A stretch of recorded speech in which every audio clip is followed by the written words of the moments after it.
मेरे नन्हे मुन्ने बच्चों, जैसा कि आप लोग जानते हैं आज हिंदी दिवस है। तो हिंदी दिवस है तो हम जानना चाहेंगे कि हिंदी दिवस क्यों है आज, इसके बारे में जानना जरूरी है। तो हम स्टार्ट करते हैं वहां से जहां से हमारा देश आजाद होता है 15 अगस्त 1947।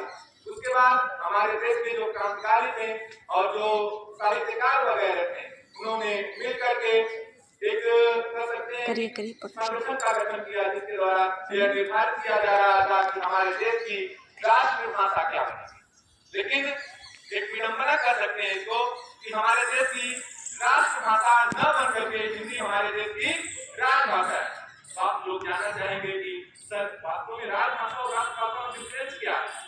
तो राजभाषा जो है बेटा एक सीमित क्षेत्र के लिए होता है, या सीमित क्षेत्र के शासन और प्रशासन के लिए जो भाषा का प्रयोग करते हैं उसे हम राजभाषा कहते हैं।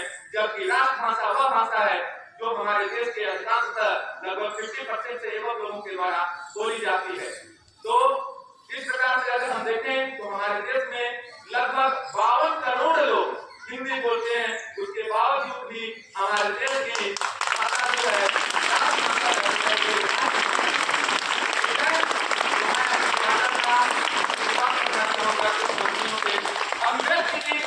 भारत का अभिमान है।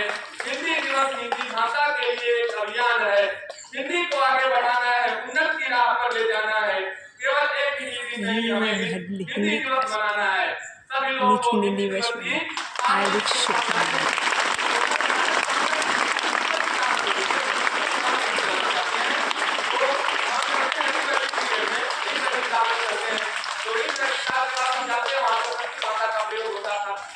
भाषा से क्या नाम है आपकी पाली भाषा। पाली भाषा को हमारे देश में सबसे सर्वप्रथम कह सकते हैं कि हमारे देश की भाषा मानी जाती है पाली भाषा। और पाली भाषा से आपकी आई है प्राकृतिक भाषा से आई आपका अवक्रंश से अवर्त भाषा से सब जाके आपका हिंदी भाषा का जन्म होगा। अब जानना चाहेंगे हिंदी भाषा कैसे संबंधित है।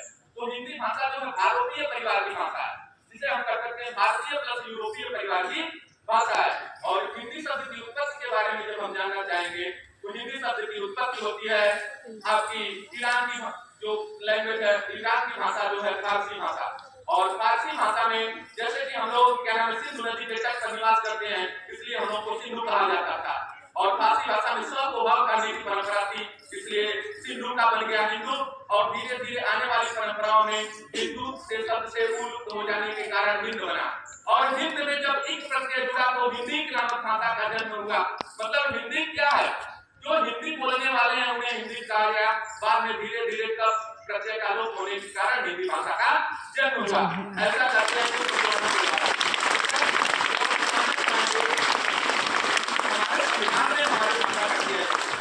तो 14 सितंबर 1950 को हमारी भाषा को राजभाषा का दर्जा प्रदान किया जाता है, वहीं से स्टार्ट होती है।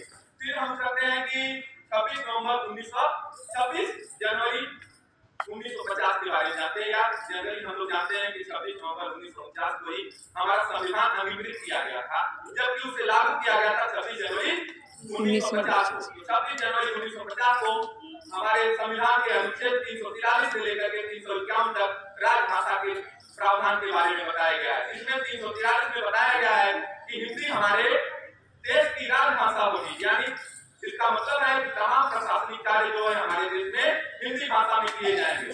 लेकिन उस समय ज्यादातर जो प्रेसिडेंट की या ज्यादातर जो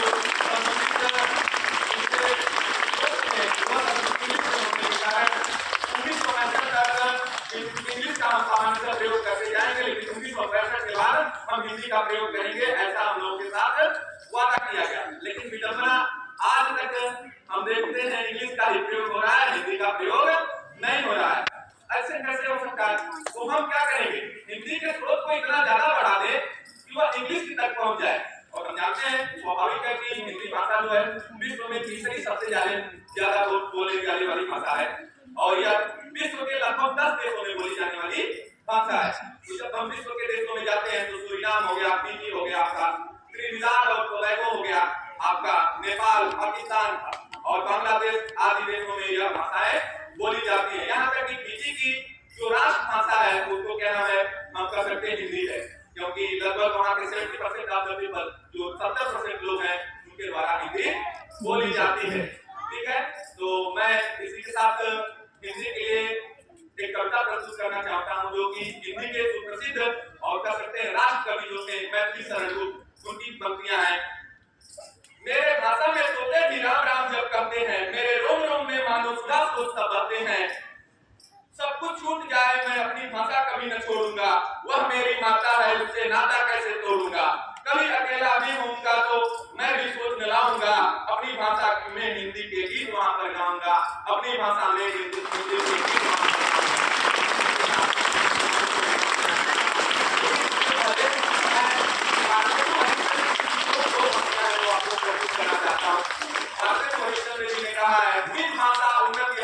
उन्नत सबको मूल बिन भाषा ज्ञान के इसका मतलब क्या है?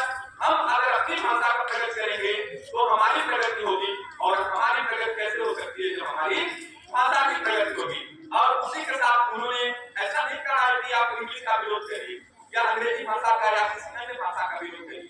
हम सभी भाषाओं का सम्मान करेंगे, लेकिन उसके साथ साथ अपनी भाषा की भी प्रगति करेंगे। कर रहे हैं अंग्रेजी पढ़ के यद्यपि सब गुण बहुत प्रवीण, पहली भाषा ज्ञान के रहत हीन देने। आप अंग्रेजी सीख जाएंगे, सब जान जाएंगे, लेकिन आपको अपनी मातृभाषा नहीं पता है तो आप हीन के हीन ही रह जाएंगे। ऐसा हमारे देश के जो प्रसिद्ध कवि और कह सकते हैं कि जिनकी लेखनी हमें नहीं लगा है किसी अन्य विधाओं में गद्य की ऐसी कोई विधाएं नहीं बची होगी जो उनकी लेखनी